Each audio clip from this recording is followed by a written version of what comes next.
Hello and welcome to Zero Pucks Given, the UK ice hockey podcast. We are sponsored by the Hockey Art Co, hockey clothing for hockey people, worn by the best and hated by the rest. Listeners to Zero Pucks Given get a 10% discount off everything site-wide at hockeyartclothing.co.uk. So make sure you head there and check it out once you're done listening to this, of course. This is episode 60, then a bonus episode this week. As I said in episode 59, going to do a little trial of separating the match reports and the interviews. So we put a couple of episodes out a week, and all the match reports will be in one place, and then the interview will be in another, and then we'll see how we go. And if you don't like it that way and you prefer it the old way, let me know. If you like it this way, do let me know. As I said, the feedback is just invaluable, be it good or bad. I always want to hear the feedback. So in this episode then, there's not been anything too drastic come out in the news over the last couple of days. It does appear that, as we said in the last episode, this rebrand of the EIHA is going to happen. There was a little post I saw today with some core values that they're going to be going for as English ice hockey. We will just see how that all fades out. It's actually a subject that Alan and I touch on in this chat, and we got so down casually into just having a chat, I actually forgot to ask him half the stuff I wanted to ask him. But it's still a good chat. Alan's a great talker. Obviously, we lifting the curtain. We recorded this on Monday, so it's just after the Chieftains' overtime victory against Invicta. So we discussed that, as well as some of Alan's career and just his thoughts generally on the game. So we'll get to it now. I really do hope you enjoy it. This is my chat with Chelmsford Chieftains captain Alan Lack. I know that last night we left the liquor talk. I can't remember everything we said, but we said it all. You told me that you wish you was somebody you never met, but baby, something's telling me this ain't over yet. No way it was our last night. Zero Pucks Given in partnership with the Hockey Art Co, presenting Chelmsford Chieftains captain Alan Lack. How you doing this evening, mate? I'm good, thank you. How are you? I'm really, really well. Thank you so much for joining me. We've got to start with last night, mate. What a game. Yeah, it was a great game. Great way to come back from we had a great first shift, let's put it that way, as a team. Ollie's line did really well. Set up the lead first of all. And then I don't know what happened, really. 3 quick goals from them after that. But then it just showed true character within our team to bring the game back into a line, and then just battle all the way through. Everyone has ups and down games, and a lot of the players weren't having the best of games, but that's when you rely on other people to, do their job, and you just got to close the game out as and how you can, you know what I mean? Against a strong Invicta side. So that's where you got to take every game to the last minute, which we did. Yeah, I think psychologically there's always been something with Invicta as well. It's it's a little bit of a local derby. There's a little sort of triangle of Invicta, the Buccaneers, and Chelmsford. Last season they had Chelmsford number 10 games. They won 9 of them. Yeah. So it's I think, and we're 2-1, aren't we? I think this year against them. So it's So we had a similar reaction to the in their barn where we left it too late when we went to theirs. That's the first time we played them. And then obviously the game previously to this one, that was just us showing us the league of what we can do, and if we all put our minds to what our abilities. And then last night was just, we were kinger, and brought the Twins down, but we still got to find ways. You can't just rely on missing a few players and just giving up. You have to, everyone's got a role within the team, and you've got to play that way to get the results at the end of the day. You have to rely on the whole team. Everyone's got an individual role, but you're a team at the end of the day. And that's where the coaches, the captain, assistant captains are there to help everyone get through it. Obviously we've got a lot of experience in this team now with Cliff's brought in, which helps the original Chelmsford guys out, but also helps everyone else out. So no, it's a big difference to what I've seen Chelmsford in the past, this Yeah. season to previous. Was there a few stern words at the end of the first period by Cliff? Yeah, you could say that. Cliff's not a shouting person though.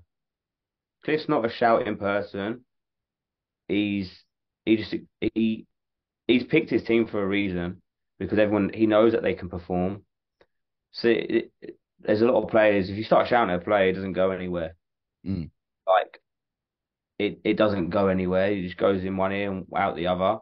It's more, look, let's go back, refocus, resettle, restart, and that's it. Yeah, it's 3-1 at the end of the first, but it's not the end of the day. Like 2 weeks ago, we put 5 past them in a period. It's Yeah. not the end of the day. So just relax, settle your head, because certain teams will panic, certain teams will, worry about it. But it's not because you're 3-1 down at the end of the first, the game's over. It's far from over. And then that just shows where the true character and experience, and that was probably the difference between the two teams last night. We just had more higher end experience than they did. Like I said, I weren't very well last night. I battled through all last night, and I didn't particularly have a great game. But like me and Cliff spoken about it, is like, but you did everything that was right, or what you could have done, shutting down players, you know, and that was all that was required. Um, Even right down to overtime, where I noticed another fan had remarked that you held the puck in the offensive zone so that we could change D line yeah, without so being under pressure. yeah, so that's just a technique. Like everyone goes in overtime and should take loads of shots. And like even like Jameson is wealth of knowledge, way more than mine. Most experienced player on the team by far. And he'd set out, keep the puck. So the biggest thing is keeping the puck. Yeah, only go for a shot when you've got full control. But then, so I came on first. There was the first guy on the ice from the change, and I noted, I think it was Ollie and Jameson needed a change. So I just held the puck. I weren't being pressured, so I just held the puck as I knew. Then Ethan Reed was coming out and Damo was coming out.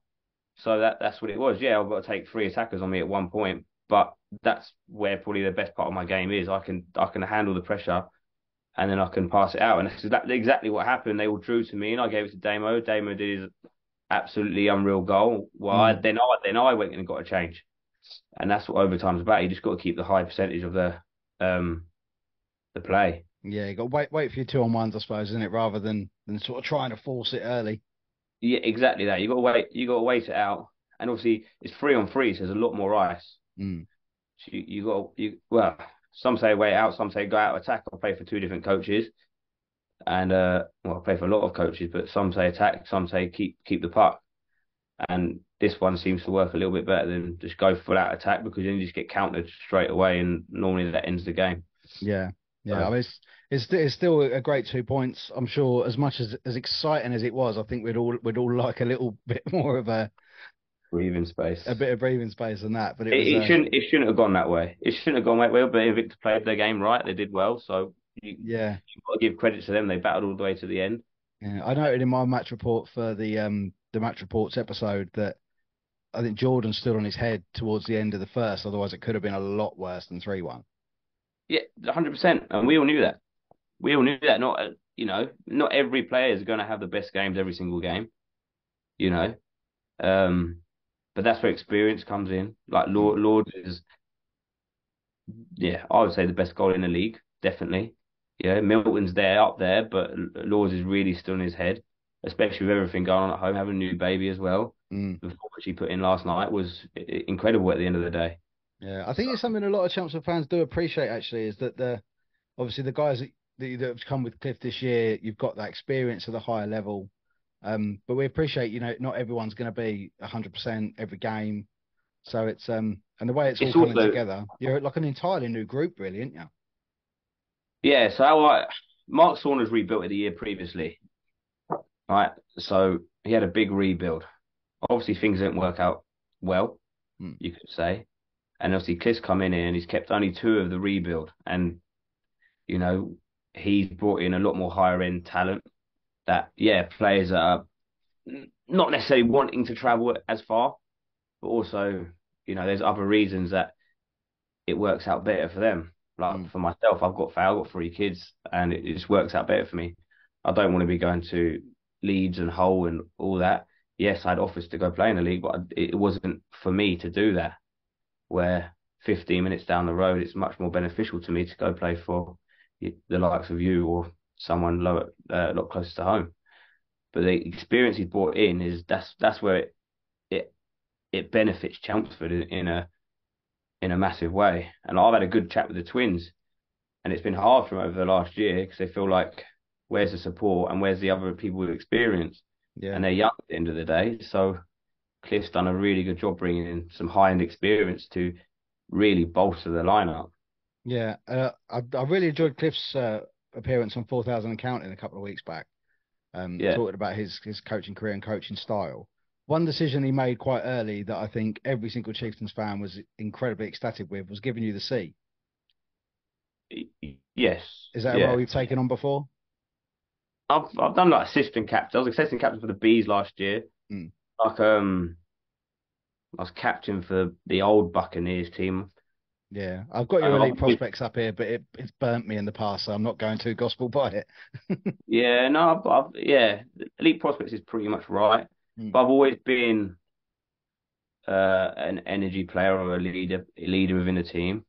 Like Cliff knows me, it's set an example um, within the room, and I do hold people accountable. I'm not one to lie that. But even if myself, I'm not playing well, I'll hold my hand up. I do stuff wrong, but at the end of the day, it's the other stuff that goes on the ice Yeah, and off the ice that I think Cliff saw, and he wanted to give it to me. So yeah, it's just I think it's just the energy I bring to the ice and the way I play that's the main reason, to be honest. yeah, yeah. Like I said, every as soon as we saw the sort of the first game and no one had a sort of C on the jersey, and everyone was like, "Oh, who's going to be the captain?" It was straight away as soon as everyone saw you on the ice, it was like, "Yeah, it's got to be Alan Lack." Yeah, yeah. I think we knew the first game before pre-season. Mm. The first training, the last training before pre-season. Let's say it that way. Who was the captains and who was the assistants? And he's done. To be honest, he's done the right pick. Yeah, He has done the right pick. Obviously, I'm well respected, as I believe I am, within the team. And the Bartletts they're a big character within the room, and they know everything to do with the league. They've been there years, and they know Chelmsford in and out. They're like the blood of the team. Um, so yeah, I think it was mm. the right call, to be honest. How was the room after the result last night? Was it bouncing? Yeah, it was really good, really good. Um, it, yeah, a lot of tired bodies in there. A lot of tired bodies. Obviously, we're missing 3, but it's also like what I've realised. Nice seeing some of the kids out there as well, getting some Yeah, ice time. Like that hasn't happened in the first month or 2 of the season because you've got to get used to the team that we've got first, and it's a whole new rebuild. So we've had to get used to that, and now they're dripping and drabbing in. So that's been nice to see. yeah. Reece King particularly has been really good. But yeah, to be honest, Mm. all of them have been really good on training sessions. They don't miss a beat in training. They're um they're there week in week out, so you can't complain.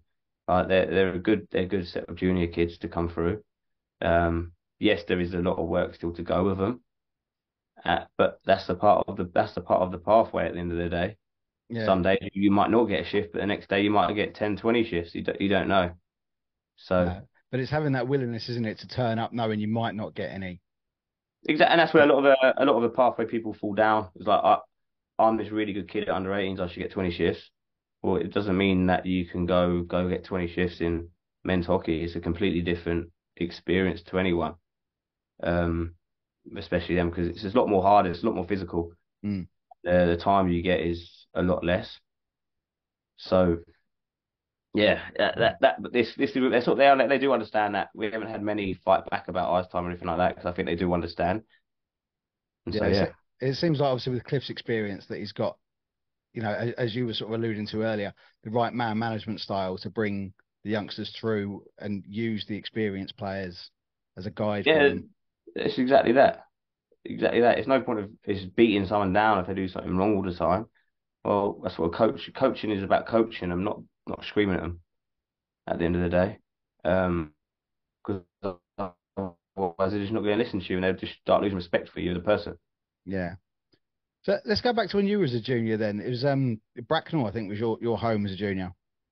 Yeah, I did 18 years in total at Bracknell. So I started Bracknell through and through. Just went to a Bees game one day, and then I think it was 10 or 11 years later, lo and behold, I was playing for them. So was that So what it yeah, was? You randomly went to a game and then you were like, yeah, I want to go. yeah, I was at school and we won tickets to a game. So we went and watched it, and then I was like, oh, can I learn how to ice skate, basically? And then they had a thing where you went like half term, learn to skate, and then the under 10 coach at the time was the person who was the person who was coaching on the ice. So like, oh look, why don't you try ice hockey? So in my head, I'm like now I'm thinking, well, it's just a way of the system of getting kids into ice hockey, which is a great way, but it's a cheeky way. Um, and that's why I just went through their junior system, and then ended up from 16s, under 16s, having Lucas Smith and Gareth Cox as my coach, ironically. Yeah. Um, so yeah, they just led me all the way up, and then took me to the Hornets, then took me to the Bees, and then I went from there in my career. But I haven't really changed the way I play. Um, Has yeah, that taken a toll on your body though, playing like that all the time? massively. Yeah, it does hurt. Like now aging in my career, you could say it does hurt. It does hurt, and it takes me a lot more. It takes me a lot more deep down digging to get there. Yeah. You know, And turn then up. longer to recover. Yeah, I'm quite good in recovery because I look after my body really well. Yeah. Like I look after my nutrition, and like my wife's a sports therapist as well, and obviously you've got Gemma as well. So I'm quite actually fortunate on that rapport. And I've come off a really good pre-season training. I do a lot of triathlons and stuff in the summer just to keep me at a still active Yeah. lifestyle. So because I had two bad injuries last year with the bees, which put me out for about I think it was 23 games I was injured for. Wow. Yeah.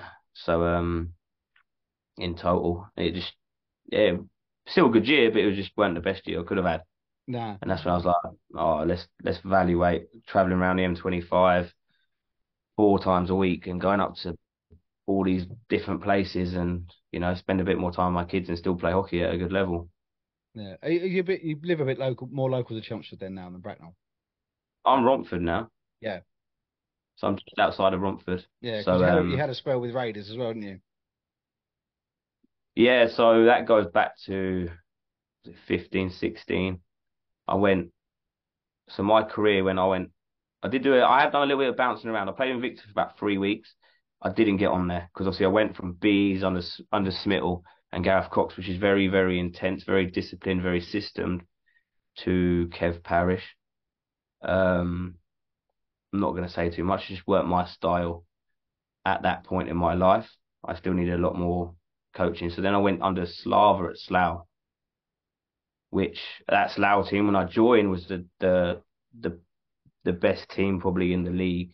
And that's when Red Hockey Media came in for, I think it was Red Hockey, yeah, Red Hockey Media came in at Telford and basically stripped the Jets team of players, offering 52-week contracts. And Dan Scott goes up there and all that. And then Kieran Long goes to Basingstoke. And then so I ended up going to should have been the best team to getting annihilated every single week because we just had to step on the ice. The year after that, I went to Peterborough. Yes, I was in Romford then. I was living in that year. I was transitioning between Wokingham in Bracknell, near Bracknell, to Slough, and then I moved halfway through the year to Romford. That's when I was getting I moved in with my partner, Yeah. and so next year I signed for Peterborough, and that was the first year. So that's when Archie got born, and I was doing, I think that was 3 trainings a week plus games. So I was doing 1,200 miles a week. And it was just silly. So I got to December and I was like, it was a bit hard at home. So I was like, I physically can't do this. I'm absolutely shattered, falling asleep on the motorway and all this sort of stuff. I couldn't do it as much as I love my time. Like Slava is a great coach, one of the coaches I have a lot of respect for and time for. It just got too much. So I took some time away. I went and signed for the Raiders at Lee Valley. I think they were playing that. I took a couple of weeks off Mm. and signed for And then, yeah, I think then I went to Basingstoke under Doug Shepherd, which was another very strong team. We had Joe Greener and all that, and we won EPL that year in the league. We didn't lose a game at home all year, and that was probably my best year. I was playing with Kieran Long, who's in the Elite League, and Karpov. I don't know if you would ever remember him, but he's probably the best import I've ever played with or seen on British ice. And we had Well, a fantastic. I've got a question actually from someone I'm sure you'll be familiar with from your time at Basingstoke. Is banners on the wall, Anthony Russell. Yeah, As just wants to know how many goals did you score off Karpov rebounds in Basingstoke? all of them. It was either him or Kieran Long. See, this is the thing: is where a coach is good. I got told a role.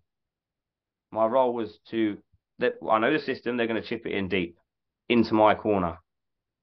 Lackey, go get it. All right, I'll go get it. Doesn't matter who's there. I'm getting a puck, and I'll give it to either. I think I played with 3 imports and a forward and Kieran Long. So there's 2 British players, 3 imports on the line. Maybe the other. Sometimes it was 2 imports and Kieran Long, another British player, Kurt Reynolds. So, and then from there, I was like, go to the net. Just go to the net. Doesn't matter. Don't care where you're going. Let them do the work. And it was really simple method. It worked every time. Yeah. Because they had a person in front of them and they had hell of a shots, and I was just picking off rebounds all season long. And that was my job. It just made it so simple. Like, that is your job. And that's it.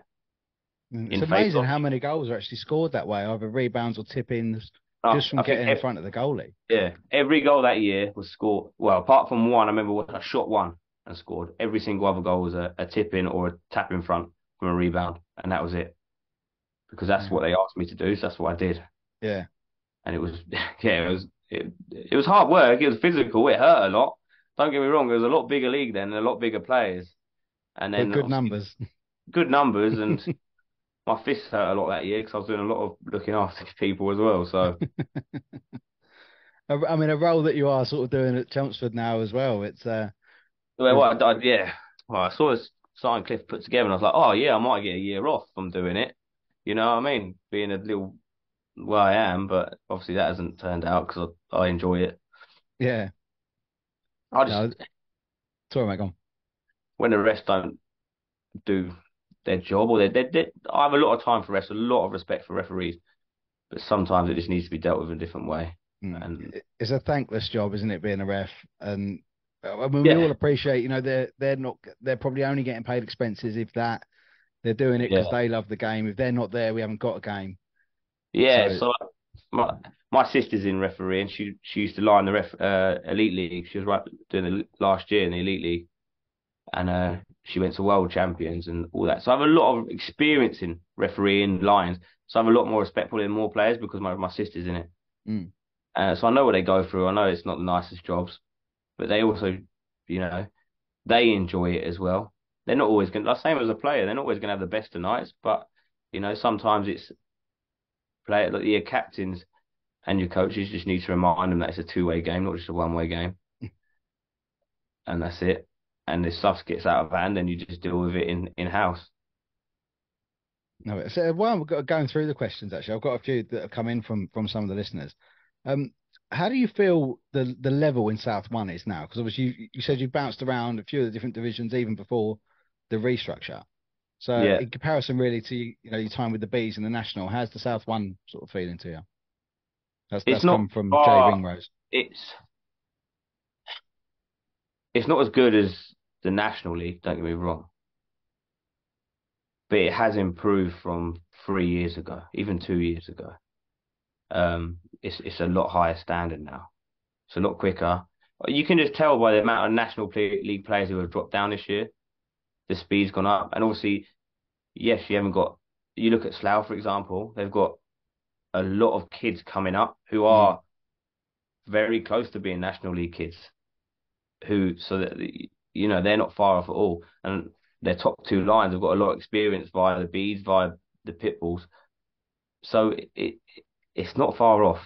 You know, the difference is probably the systems. You're a lot more drilled in systems. There's not as much free play. So that's where I'd say the line is, because this South One, you have a little bit more freedom in what you're doing. where certain teams, like Peterborough, for example, were a very system drilled team through Slava.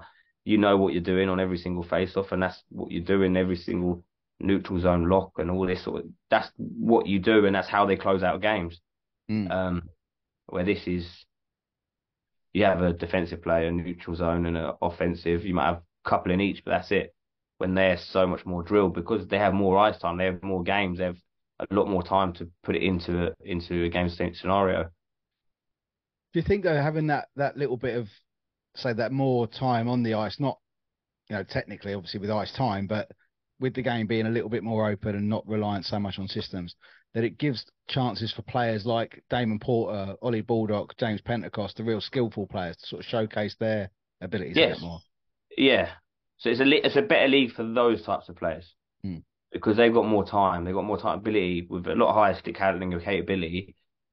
It falls in their hands. Where if they went up to national, yeah, they'll still be good, but they'll find it a lot more harder because it's a lot more. They won't have time. Is the biggest thing I really struggle with the first 10 games in this league was I have too much time. I wasn't used to it. I'm like, I'm either having 3 players hit me or I'm having no one hit me. Or I'm not, yeah, that was my biggest, hardest thing to get over. You don't know what you're going to get until you get it. But in the National League, you know what you're going to get. You're always going to have someone forcing you within a second or 2 seconds. So that was the hardest change for me, where I think, yes, they probably would adjust. Ollie's played in that league. Yeah. So he knows what it's about. And he was outstanding in that league. So yeah, really. Yeah. No, and yeah, I get what you mean. Get what you mean entirely. Harriet Andrews has asked, do you like the Alan Lack song? I don't know if you've actually heard it when you've been on the ice. They're singing to Feeling Hot, Hot, Hot. Yeah, they're all good chance. They've all good chance. I've got a chant pretty early on, to be honest. So, yeah, it's a good little song. Good little chant. It links in with a question from Dan. It says, can you hear all the crowd chanting that when you're on the ice? I'm very good at blocking out. So some players love the crowd. They feed off the crowd. I do. But it's like last night. You need the crowd there. Massively, you need the crowd there because it gives you that extra man on the ice. But like overtime, for example, this is a great example. In my head, the plexi goes white. I don't see the crowd. I don't hear the crowd. All you hear is the players. All right, and it's really weird. It's a really weird scenario that goes on, and you blank off everything. There's certain times like in between plays where face-offs and you're on the bench, you hear everything, and you that helps you. If you've got a big crowd, a big cheer going on, it's wicked. It brings you that extra buzz. But when it's quiet, it's not great. No. It makes it a little bit. It's like going to play an away game. But obviously at Chelmsford, it's been absolutely phenomenal all year so far. So I can't really complain. No, to be fair, even opposition players always say they like coming to play at Chelmsford because there's always an atmosphere going on there. Yeah, But it's a crazy atmosphere. Yeah, it's something I touched on with a couple of the younger players in the league, and we touched on in the men's mental health special that we did earlier this season with 0 Pucks Given. Is mentally preparing to play a game. That obviously you're just going out to play a sport that you've played since you were a kid. You know what you're doing, but then having that pressure, perhaps of 1,000 people in the barn screaming your name. But as you said, if you've managed to tunnel vision block it out, that comes with experience, though. So that all stems back from where I went off with.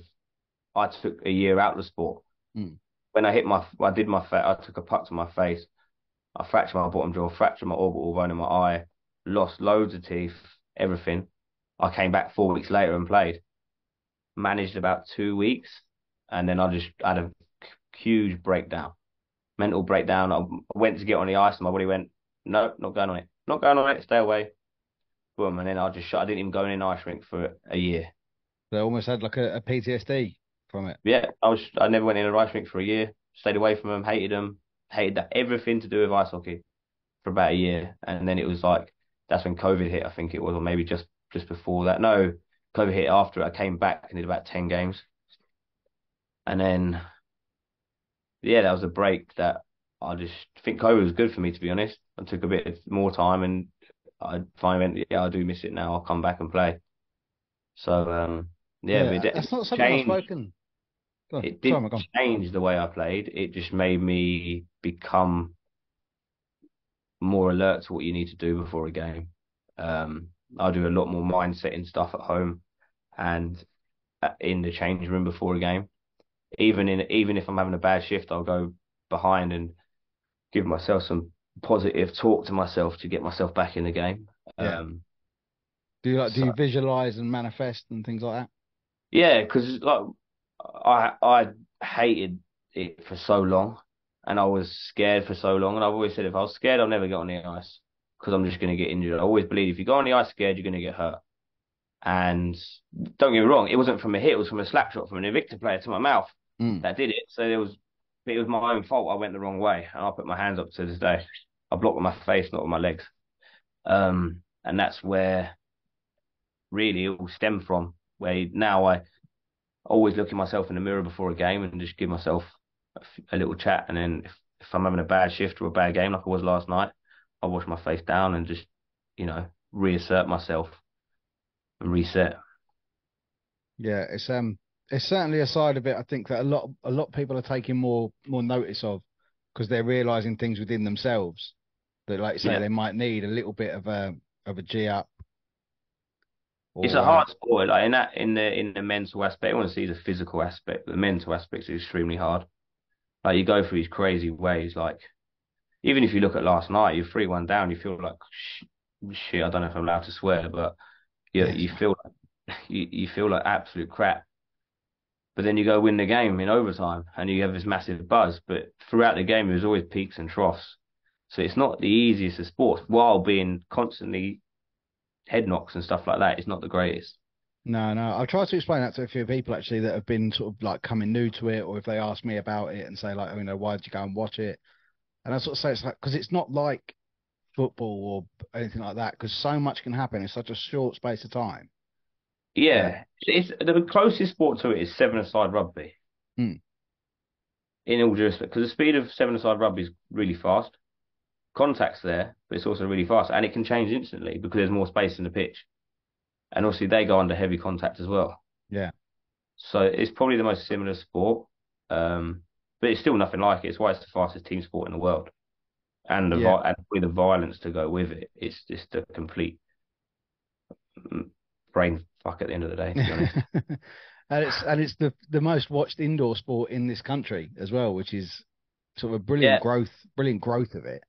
I mean, on the growth of it, we've had a few, I suppose, issues is probably the worst to say with the English Ice Hockey Association over the last few weeks, especially their Department of Player Safety is Oh, it's just is putting shocking. out some incredibly random shit at the moment. Yeah, it's like don't get me wrong. I don't want to say bad things so I get banned, and it's just yes, just figure it out, get on with it. Yes, you need ex players, you need ex referees to run the department of player safety. Mm, It's as simple as that. If you have yeah, no experience, don't get involved because you don't understand the game, right? And that's just the truth at the end of the day. Because if you don't understand the game, you don't know what it all is entitled. Like, is it a hit to a head, or have you hit him so hard his head things forward and hits you? yeah, That's the different. There's a completely different aspect to that. If a player skates through the ice and you hit him straight in the middle of his chest with your shoulder and his head hits you, it's not a hit to the head. That's a clean hit, right? But there's been calls like that. Just 10 games for hitting to the head. No, it's not. A hit to the head is when they got their head down and you take their head off, which not many players would do because they don't want to do it. There might be the occasional couple, but it does need a whole restructure. Like my thing is for like Dave Cloutman. That's a perfect role model to do it. He's yeah, ref me for years, a guy. Yes, he understands the game, right? He understands the game. He's refed it for absolute donkey's years. He understands why some players do stuff and some players don't do it. So he has a great, vast knowledge and experience of it. Is he going to be biased towards a club? Probably not, because he's been a referee. So they just need to get the biggest thing is getting on with it. It's time at the end of the day. yeah, Like we're in December and we still can't figure it out. And also it's been fine for 10 years beforehand with little teething problems, but we've all decided to change it. And I don't understand why. no, This it's sport could be very so strange good. goings on. It could be so good in this country. Like I feel sorry for is it Ethan Rolfe in our team. Eden Rolfe. Eden Rolfe, yeah. 13 games he had to miss out. So you get banned at under 18s for 2 games because the scheduling's not very good, in all due respect. And he has to miss 13 games between Chieftains, Warriors, and under 18s. They don't look, I don't understand it because you want kids to be better, but give them a time penalty. I'll tell you what, yeah, your next game's 2 games served, 16 games missed, or 13 games missed, whatever it is. I'll tell you what, you miss 5 senior games, miss 1 under, and tell you what, still miss your 2 under 18 games, but you can come back after that amount of time. You want progression to happen in the country so we get better at the sport, but then you're delaying kids who want to be better and killing off a third of their season. It doesn't make sense. Which is going to turn them off the sport, isn't it, and send them over to rugby or football or. Of course it is. And at that age, it won't be either of them. It'll be turning them away from sport in general, and then they'll be out doing what they want to do with their mates at the end of the day. Yeah, I know Dave Clapman is a name that's been brought up previously to it. I think that the sort of credentials that they put up looking for a chair has actually written him out of it already. Well, it's just you can't get it, can you? No. The credentials about you're just not going to get it. Like my dad used to do the fixtures for the IHA, so he did all the way from. I think no, he didn't do national. He did everything else. So he got national fixtures, and so he did all the women's, all the juniors, everything. So I've obviously known the IHA for quite a while, like the board and all this sort of stuff, via him. And you can't. And you're saying that is like, how are you going to get all these volunteers? Because bear in mind, they are volunteers. I don't know if the chair is. I know Ken Taggart was paid back in the day. Yeah, the one they're advertising for now is reasonable business expenses. No, well, who's going to do a full-time job for reasonable business expenses? Yeah. Absolutely no one at the end of the day. And the amount of probably absolute rubbish you get from it, you're not going to do it. No. Let's be honest. At the end of the day. Yeah, I don't know if they seem to be just eating themselves from the inside out to the point of who knows what happens. Well, I don't know. Probably nothing, and it just keeps rolling on in this big mudslide, and nothing gets done. No, which is not what the sport needs, because it's, as I said, it's progressing to becoming the most watched indoor sport in the country. The national teams are finally sort of sitting at the top table where they should belong, really. Yeah. We're looking at Olympic qualifiers coming in the next sort of 12 months as well for them both, which I think is probably going to be what we need to give it that other boost. Well, yes, at the end of the day, they should be just pushing for TV media now, mainstream media. So if basketball can do it, and we're competing with them, why can't we? Yeah. At the end of the day. I think because the Elite League haven't got a TV deal anymore, have they? It's all online. That's all online. Every National League team does a stream. Yeah. It's something I'm trying to sort of find out how we can do for NIHL South 1. Perhaps get it sponsored by someone or something so that every club can have the same equipment to be able to stream all their games live. Because it's not for the home fans. For the away fans. It's where we're all going. It's for the away fans who might not be able to travel 2-3 hours on a Sunday night or whatnot. Or people like Damon Porter, all his family in Canada want to watch. Yeah, and couldn't agree more. Yeah, so and I think that's what needs to happen. But they don't seem to be focusing on that. They kind of just seem to be focusing on stuff that's not massively important. They need to get the fundamentals right. Like any business, you have certain fundamentals you need to get right. Yeah. You need to get everything right. Fixtures, everything from fixtures right through to the Department of Player Safety. Get this all right first. Your development of how you want your kids to come through in the pathway. Get this all right. And then at the end of the day, if you're a chairman and you're just a manager, you don't do. You just manage and you look over things. And that's what he needs to do. He needs to get the people in below him to run these certain areas where, he probably could if he knew the right people, but who knows? Who knows? Media needs to come into it to increase the popularity, but then that can lay on the club side. If the club's media is not very good or, their action in the local community is not very good, they're not going to have a strong crowd. Mm. And I think that's something we've seen a good uptake in this year. I think Oxford City Stars social media stuff has been brilliant. The Invicta Dynamo stuff is really good as well. Yeah, they are good. They are good. And it certainly brings more eyes and more bodies in, which, as you say, is exactly what it needs. No, definitely. That's what the whole sport in total needs. Um, will it work? It's a matter of time, isn't it? The Yeah. owners or the people running the clubs have to allow it time to see what comes through the door at the end of the day. You can't just give it a rest after 2 weeks because you've got no fan response. You know what I mean? The big teams in football haven't done it over a year, over a month period. They've done it over years. At the end of the day, a really good one is the Newcastle thing on Amazon Prime, and it shows Oh you yeah. like this is our reach, and it's absolutely atrocious. But then over the year, they've got it massive. Yeah. And that's the way that the owners and people have got to think about it. And without that, it will never grow. No. So There was I don't know if you saw it on Amazon. There's a All or Nothing with the Toronto Maple Leafs that was done from the COVID year. yeah, And I mean, I honestly think there's thousands of fans of hockey of this level in this country. yeah, And if we had some sort of behind the scenes documentary with a team of art like Chelmsford's level, everyone would yeah. watch it. Everyone would watch it. It'd be a good laugh for anyone. But even not even our level, all the leagues above Yeah, would yeah, love it. It's just a fun place to be around. You know, sometimes it's rubbish, but a lot of the time it's wicked. That's why we go there. The yeah. reason we go training, the reason we go to games. You know, it's a good environment, a good fun environment to be around. But with the as I say, I've got my final question here actually from the listeners that every time you're on the ice when you play, you are 100% like a rocket every time. Yeah, What was the inspiration behind you playing like that? Was it just how you learned to play? it's just what I believe in, and it's the biggest thing I'd say to any kid. There's no point of stepping on the ice if you're not going to try your hardest. Mm.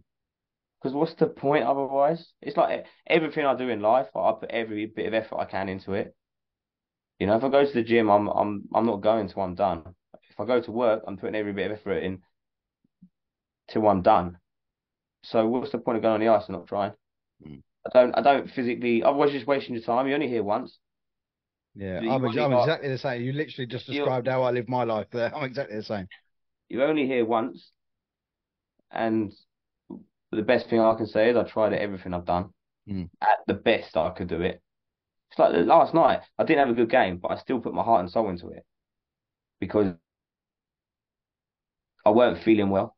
Mm. But I'm not going to let the team down. I've got people here, like you say, fans come to watch you. So it's a bit of respect back to them. But it's the way I was brought up as a kid. Like I've always been pushed and pushed and pushed to do the best that I can be. Not the best player on the earth, just the best that I can. And the only way of doing that is by trying your hardest. You know, Any of your kids into it? my eldest, he is a goalie. Just started being a goalie. He was a player for a few years, but he's actually getting very good at karate now. So he's making all these squad teams and trainings every night and every weekend morning. So juggling that, and then my other boy, he plays it, but he's just doing it because it's a sport. You know, he's not so much into the sporting aspect. So I've always said like you've got to do a sport to a certain age, just so you know, it's communication with different children, just getting out of school. And the other one, he's just started walking, but he's throwing a stick around the house. Yeah. You know, so no, they're good. It's just it's just the way I believe you should play. That's just my belief. You should play Yeah. with your heart and soul. I've never been the most skillful player, and even like banners on the wall. Then I'm not the most skillful player, but I'll put my body on the line. I'll blood for that. I'll bleed for the jersey. It doesn't bother me at all. Mm. You And know, as you say, that's what fans really respect, isn't it? yeah. I'll put the jersey that I'm wearing is what I'd bleed for. You know what I mean? As long as, like you say, I'm looked after, I'm respected, then I'll do everything in my possible power to play for that jersey. You know, Have you got a sort of a top three pointers then for a young player coming through who wants to sort of make their way in the game? Have you got a top three pointers for him? your diet is massive, right? Your diet, fundamental. So something I wasn't good on at first, like your skating ability. If you're good at skating, You know, you've got all your edges and all this sort of stuff. You see, like some of the best players across the league, like Antonov, for example, from Streatham, who were now at the Bees. He was a figure skater for years before he played hockey. It's just so you can understand the edges of the blade. The skating is a great it is the best you can. If you're a really good skater, you're always going to be good at hockey at the end of the day because you'll be able to beat players down the ice. And probably just your mental, looking after you mentally. If your body's saying no, it's saying no for a reason. And it takes time to get, if what you feel is right and what's wrong is wrong. You know, but if you look after yourself, your body will look after you at the end of the day. Yeah, So therefore, my top three is your mental stability and like looking after your mental health and your diet and your skating ability for sure. Excellent. Mate, thank you so much for your time this evening. It's been an absolute pleasure that you joined me on the podcast. I was thrilled when you reached out and said that you was up for it. Yeah, no, it's been good. You know, I wanted time to settle into Chelmsford, get used to it all, get back into the league, and you know, we're getting there now. We're getting on all right. Yeah, we certainly are, mate. You've settled in great. You're a fan favourite already. So not everyone gets their own song that quickly. So no, but I think it's the way I play. I get that. You know, like you say, I put my heart and soul into it, and that's all you can ask for at the end of the day. So no, it's been a great welcome to the club. Let's see where the next couple of weeks takes us, really, or next couple of months.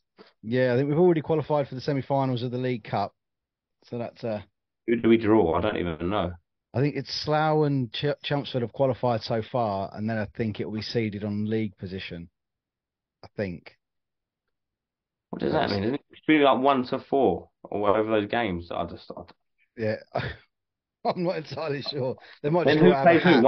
One plays bottom of the seed, or whatever that means. Yeah, they might just draw it out of a hat, or it might be highest team plays lowest team. It's fair enough. We'll wait and see. See what the hat brings out and find out. All right, Alan Lack, thank you so much for your time, mate, and great luck for the rest of the season. You too. Have a lovely day. A massive thank you to Alan Lack for joining me.